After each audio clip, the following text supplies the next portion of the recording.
ရိုက်ကွင်းမှာဟီဟီဟာဟာမလုပ်ရဘူးအမှုပညာရှင်ကြီးဦးကျော်ဟိန်းရဲ့ professional စည်းကမ်းချက်ကိုထုတ်ဖော်ပြောဆိုလိုက်တဲ့ညီနန္ဒ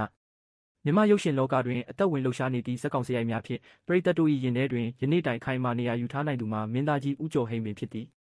ဦးကျော်ဟိန်း၏အမှုပညာအပေါ်ထားရှိသည့်စေတနာစူးစမ်းမှုနှင့် professional ဆန်မှုတို့ကိုမင်းသားညီနန္ဒကလေးစားစွာဖြင့်ပြန်လည်အမှတ်ရပြောဆိုလာခဲ့သည်ညီနန္ဒကဦးကျော်ဟိန်းနှင့်အတူလက်တွဲလုပ်ကိုင်ခဲ့ရစဉ်ကအတွေ့အကြုံများကိုပြန်လည်မျှဝေရင်းဦးကျော်ဟိန်းရဲ့အနားမှနေပြီးတင်ယူခွင့်ရခဲ့တာတကယ်ကိုကံကောင်းပါတယ်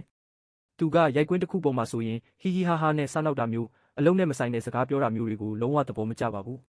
သူကသူ့ရမယ့် character တွေကိုစိတ်နှစ်ပြီးမှရိုက်ကူးလေးရှိတဲ့သူပါဟုဆိုသည်